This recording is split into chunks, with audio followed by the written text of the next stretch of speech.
The Germans were applying with devastating logic the first principle of successful modern warfare. To strike at the enemy's air bases and deny him their use, urgent steps had to be taken to protect the defenses of our aerodromes, and for this purpose the RAF Regiment was formed.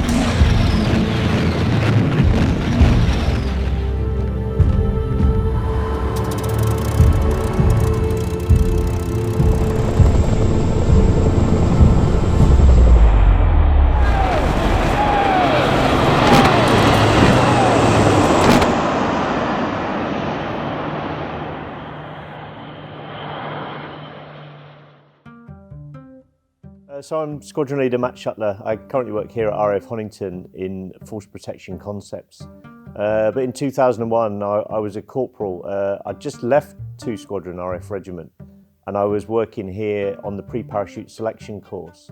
I was asked that if I could go back to the squadron and participate. It was a bit of a no-brainer really, a real opportunity.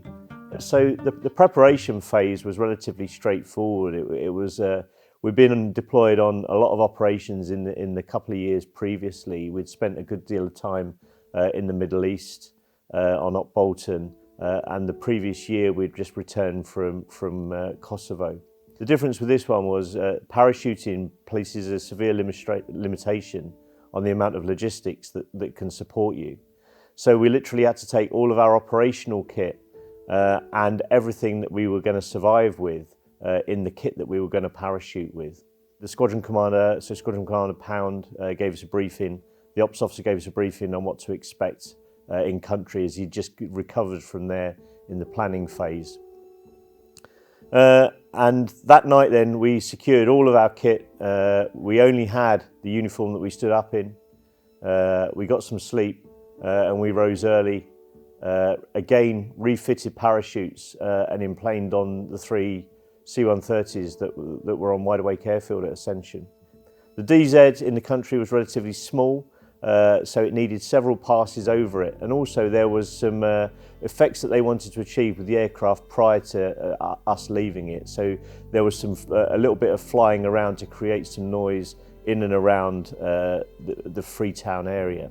We had no seats, all the seats were taken away. We were just lying on the aircraft floor.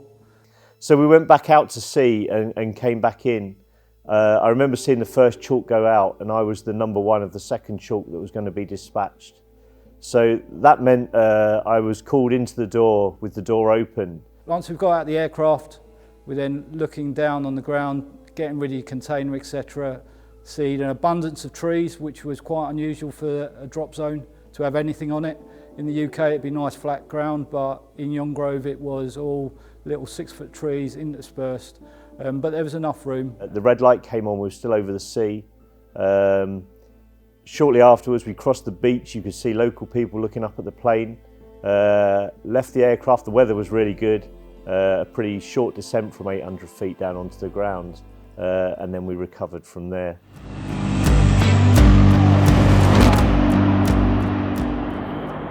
We then we moved from the DZ, and I think we tied in with some UN forces up at the airport, which was relatively close by, and mounted some security patrols around the airport. So it was a real sort of traditional Air Force protection effort at that time. From the airport we went up to Hastings, and we conducted some exercises there with a lot of live firing. The live firing was absolutely fantastic. The thing is that normally in the UK we would tend to do it on a training area. In Sierra Leone it wasn't. It was a designated training area, but it was surrounded by civilians who were very interested in what we were doing. So that was quite a challenge in keeping them safe and carrying on training at the same time.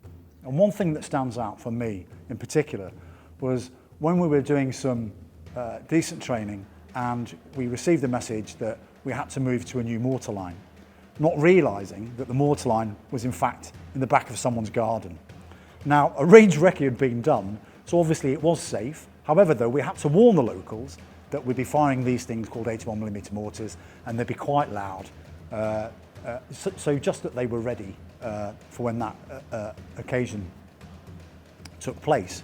However, though, what we didn't realise was that the whole of the village came out to watch.